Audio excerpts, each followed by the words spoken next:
disait « Papa vient de mourir ». Donc papa vient de mourir. Bienvenue sur Icônes et Silences, la chaîne où les légendes murmurent enfin leur vérité. Regardez bien ce visage que vous connaissez tous par cœur, c'est celui de Line Renaud. À 97 ans, elle n'est pas seulement une chanteuse ou une actrice, elle est un monument vivant, une part inséparable de notre patrimoine affectif. Pour la France entière, elle incarne la joie de vivre, l'optimisme indestructible, cette demoiselle d'Armentières qui a conquis le monde avec un simple sourire. Nous avons tous grandi avec l'image rassurante de son couple mythique, cette union parfaite et inébranlable qu'elle formait avec le compositeur Loulou Gasté. Mais le silence est parfois le gardien des plus lourds secrets.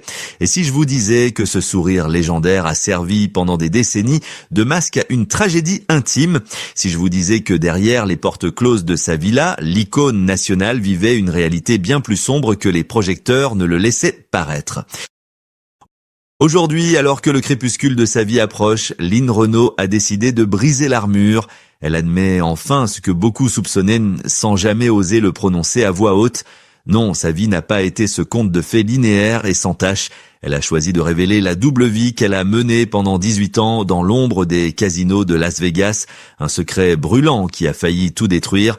Elle nous parle aussi de cette vulnérabilité qu'elle a tenté de cacher jusqu'au bout, allant jusqu'à mentir à la France entière sur son état de santé pour ne pas qu'on l'oublie. Comment une femme adulée par des millions de personnes a-t-elle pu se sentir si seule et si coupable? Qui sont ces hommes qui, dans l'ombre, ont tracé son destin et parfois brisé son cœur? À l'aube de son centenaire, Line Renaud ne cherche plus à plaire, elle cherche à se libérer. Elle prononce les noms, elle raconte les nuits de larmes derrière les rideaux de velours. Mais pour comprendre pourquoi elle a gardé le silence si longtemps, pour comprendre le poids écrasant de cette gloire qui l'a autant sauvée qu'emprisonnée, il nous faut remonter le temps. Il nous faut retourner là où tout a commencé, bien avant les paillettes et les néons, à une époque où une petite fille du Nord cherchait désespérément une main à tenir. C'est dans le Nord, sous le ciel souvent gris d'Armentières, que tout commence pour celle qui s'appelait encore Jacqueline Hanté. Elle n'est alors qu'une adolescente à la voix claire, cherchant désespérément une échappatoire à un quotidien modeste, marqué par l'absence d'un père et la rigueur de l'après-guerre. Mais le destin a un visage et pour elle, il prend les traits de Loulou Gasté.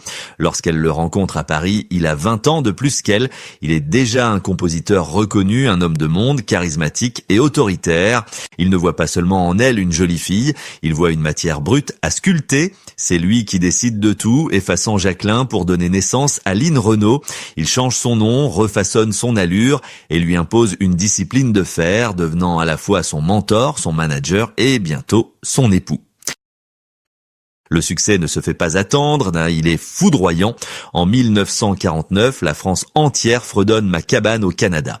Cette chanson n'est pas un simple tube, elle devient l'hymne d'une nation qui a besoin de rêver, de s'évader vers des horizons lointains après les années sombres. Line Renaud reçoit le Grand Prix du disque et soudain, elle est partout. Elle incarne la fiancée idéale, celle que toutes les mères rêvent d'avoir pour bru et que tous les hommes rêvent d'épouser. Avec des titres comme Le chien dans la vitrine ou Étoile des neiges, elle apporte de la légèreté et de la couleur dans une époque de reconstruction. Elle est le visage de l'optimisme français, une star accessible qui ne semble jamais fatiguée, jamais triste. Mais Loulou a des ambitions bien plus vastes pour sa créature. Il sait que la France est trop petite pour le talent qu'il a forgé. C'est alors que s'ouvre le chapitre le plus éblouissant de sa carrière, celui qui va la transformer en icône internationale. Direction l'Amérique, et pas n'importe où, Las Vegas. Dans les années 60, alors que la plupart des artistes français peinent à franchir l'Atlantique, Line Renaud devient la reine du désert du Nevada. Imaginez la scène, elle descend les grands escaliers du casino de Paris aux Dunes, vêtue de plumes et de strass, devant un public américain conquis. Elle est la première Française à s'imposer avec une telle force sur la scène américaine, devenant l'amie intime de légendes comme Frank Sinatra et Dean Martin. Chaque soir est un triomphe, chaque spectacle est une démonstration de perfection. Elle chante, elle danse, elle mène la revue avec une énergie inépuisable, incarnant le chic parisien aux yeux du monde entier. Pour le public, elle vit un conte de fées éveillé, naviguant entre le luxe de ses villas et les applaudissements nourris des plus grandes salles. Elle est au sommet, intouchable, rayonnante. Pourtant, sous les projecteurs aveuglants de Las Vegas, alors qu'elle est adulée par des milliers d'inconnus, une réalité plus complexe commence à se dessiner en coulisses. Car si Loulou a fait d'elle une reine, il a aussi construit les murs de son royaume, et la jeune femme qui voulait juste chanter commence à réaliser que chaque marche gravie vers la gloire resserre un peu plus l'étau autour de sa propre liberté. Pourtant, il suffit parfois de gratter le vernis de la perfection pour découvrir des fissures profondes, car si le public ne voit que la lumière, l'ombre, elle, s'étend inlassablement dans les coulisses. Pour Lynn Renaud, cette ombre porte un nom, celui-là même qui lui a offert la gloire, Loulou Gasté.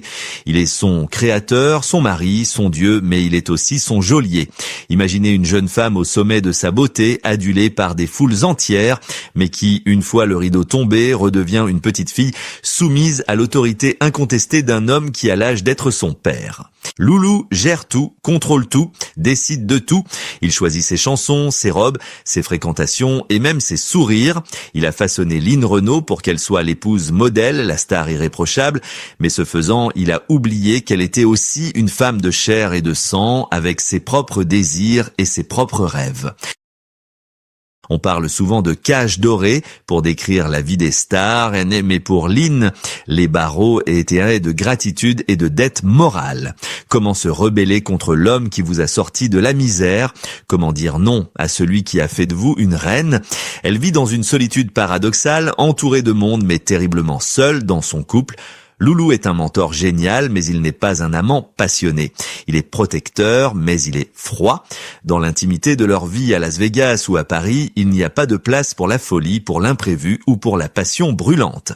Tout est calculé, tout est travail, tout est image. Lynn doit jouer le rôle de la femme comblée 24 heures sur 24, alors même que son cœur se dessèche lentement.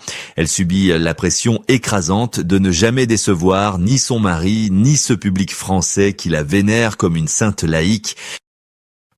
Plus douloureux encore est ce vide immense qui résonne dans leur grande maison, ce silence que la musique ne parvient pas à combler, c'est l'absence d'enfants. Une blessure secrète, une conséquence tragique d'un choix imposé par les circonstances et la carrière qui la laisse avec un amour maternel immense mais sans personne à qui le donner. Elle sourit aux caméras, elle chante la joie, mais le soir, face au miroir, elle affronte le regard d'une femme qui a tout sacrifié pour la gloire et qui commence à se demander si le prix à payer n'est pas trop élevé. Elle est riche, célèbre, puissante, et pourtant elle n'a jamais été aussi captive. C'est dans ce terreau de frustration et de solitude, sous le soleil brûlant du Nevada, que la graine de la rébellion va germer. Car même les icônes les plus sages finissent par avoir soif de liberté, et lorsque le cœur d'une femme a été trop longtemps ignoré, il finit par chercher sa propre vérité, quitte à commettre l'irréparable. C'est au cœur de cette solitude dorée, sous le soleil implacable du Nevada, que l'impensable se produit. Lynn Renaud, l'épouse modèle, la femme que l'on croyait insubmersible, tombe éperdument amoureuse. Il ne s'agit pas d'une simple amourette de passage, mais d'un coup de foudre dévastateur pour un homme puissant, Nate Jacobson, le bâtisseur du mythique Caesars Palace. Pour la première fois de sa vie, Lynn ne se sent plus comme une création ou une propriété, mais comme une femme désirée pour elle-même. C'est le début d'une vertigineuse double vie qui va durer 18 longues années. Imaginez le poids de ce secret. Le jour, elle est Madame Loulou Gasté, souriante et fidèle. La nuit ou lors de ces instants volés entre deux avions, elle appartient corps et âme à un autre. Ce mensonge devient sa drogue et son poison. Elle vit dans la peur constante d'être découverte, mais elle ne peut se résoudre à éteindre ce feu qui la fait enfin se sentir vivante. Le drame atteint son paroxysme lorsque, déchirée par la culpabilité et l'envie de liberté, elle envisage l'impensable, quitter Loulou. C'est là que la tragédie intime se noue. Loulou, cet homme fier et dominateur, s'effondre. Il comprend qu'il est en train de perdre sa muse, sa vie. Il ne réagit pas par la colère, mais par une détresse si profonde qu'elle désarme totalement Lynn. Il la supplie, lui rappelant tout ce qu'ils ont bâti, tout ce qu'il a fait pour elle. Lynn se retrouve alors face au choix le plus cruel de son existence. D'un côté, la passion foudroyante et la promesse d'une nouvelle vie avec Nate. De l'autre, la loyauté, la gratitude et le devoir envers l'homme qui l'a sorti de l'anonymat. Le monde entier la voit triompher sur scène, mais en coulisses, son cœur se brise en 1000 morceaux. Finalement, c'est le sens du devoir qui l'emporte. Elle choisit de rester, de sacrifier son bonheur personnel pour ne pas détruire son Pygmalion. Elle rompt avec l'amour de sa vie au téléphone, en larmes, une scène digne des plus grands films dramatiques, sauf que celle-ci est bien réelle. Elle referme la porte sur Nate, sur ses rêves d'évasion, et reprend son rôle d'épouse parfaite. Mais quelque chose en elle s'est éteint à jamais ce jour-là. Elle a sauvé les apparences, elle a sauvé l'honneur de son mari, mais elle a condamné une partie de son âme au silence. Et ce silence, lourd et étouffant, elle va le porter seule pendant des décennies, jusqu'à ce que le poids devienne trop lourd pour ses frêles épaules, la poussant enfin, au crépuscule de sa vie, à commettre l'acte ultime de libération. Il aura fallu attendre que les années blanchissent ses cheveux et que Loulou ne soit plus de ce monde pour que Lynn Renault ose enfin reprendre la plume et réécrire sa propre légende. À l'aube de ses 90 ans, elle décide que le temps de la comédie est terminé. Elle ne veut pas partir en emportant ses secrets dans la tombe. Dans un geste d'une audace inouïe pour une femme de sa génération, elle publie ses mémoires et lâche une bombe qui va ébranler l'image pieuse que la France avait d'elle. Pour la première fois, elle prononce publiquement le nom de Nate Jacobson. Elle ne le décrit pas comme une erreur, mais comme une passion dévorante, une histoire d'amour vital qui l'a aidé à survivre à la froideur de son mariage. En révélant cette vérité, elle ne salit pas la mémoire de son mari, elle humanise simplement sa propre existence. Elle dit au monde « J'ai aimé, j'ai trompé, j'ai souffert, je suis une femme, pas une sainte ».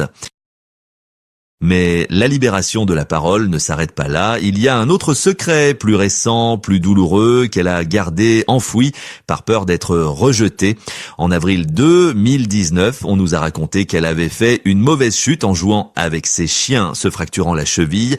C'était un mensonge, un pieux mensonge dicté par la terreur. Ce jour-là, Lynn Renault a été foudroyée par un accident vasculaire cérébral. Pourquoi mentir? Pourquoi cacher cette fragilité? Parce qu'elle sait mieux que quiconque que le monde du spectacle est impitoyable. Dans cette industrie qui idolâtre la jeunesse, avouer sa faiblesse, c'est signer son arrêt de mort professionnel. Elle avait peur que le téléphone cesse de sonner, que les producteurs la jugent trop vieille, trop risquée, finie. Cependant, il arrive un moment où la vérité devient plus importante que la carrière. Récemment, elle a choisi de briser ce dernier tabou. Elle a avoué son AVC, non pour se plaindre, mais pour montrer que l'on peut se relever, que la vie continue, même après l'épreuve. En faisant tomber ses masques un à un, Lynn Renault a repris le pouvoir. Elle n'est plus la créature de Loulou Gasté, ni la petite fiancée des Français. Elle est enfin elle-même. Elle nous regarde droit dans les yeux et nous force à voir la réalité derrière le mythe, celle d'une survivante qui a dû mentir pour exister, mais qui choisit la vérité pour ne pas disparaître. Ce n'est pas un aveu de faiblesse, c'est un acte de courage ultime. Elle nous rappelle que derrière chaque icône, il y a un cœur qui bat, qui a peur et qui, malgré tout, continue d'aimer la vie avec une fureur admirable. Aujourd'hui, elle ne demande pas le pardon pour ses mensonges passés, elle demande simplement à être écoutée pour que son histoire serve de leçon, pour que l'on comprenne enfin que la gloire ne protège de rien et surtout pas de la solitude. L'histoire de Lynn Renaud dépasse largement le cadre d'une simple biographie de star. Elle est un miroir tendu à notre propre société et à notre fascination pour la perfection. Pendant des décennies, nous avons consommé son image, nous avons exigé d'elle qu'elle soit cette fiancée de la France, éternellement souriante, sans jamais nous demander ce que ce sourire coûtait à la femme qui le portait. Elle a accepté de payer le prix fort, sacrifiant sa liberté et sa maternité sur l'autel de notre divertissement. Mais en brisant le silence au crépuscule de sa vie, elle nous force à nous poser une question dérangeante.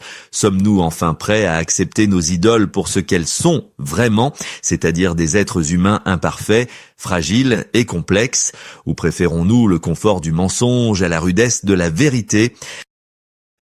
Le parcours de Lynn Renaud est celui de milliers de femmes de sa génération, prises en étau entre le devoir d'obéissance et la soif d'émancipation. Son courage tardif n'est pas un aveu d'échec, bien au contraire, c'est une victoire éclatante sur le temps et sur les conventions.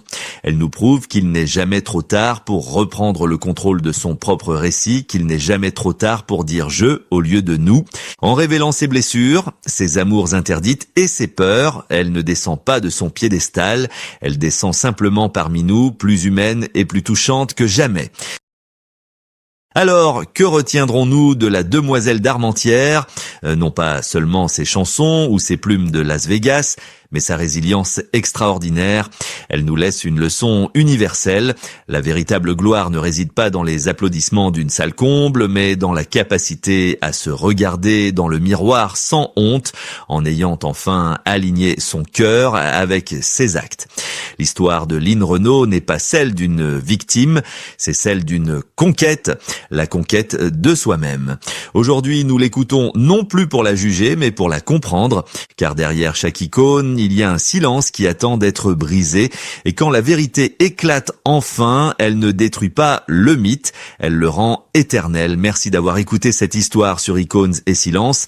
N'oubliez jamais que derrière chaque grand sourire, il y a souvent une histoire que personne n'a osé raconter. À bientôt.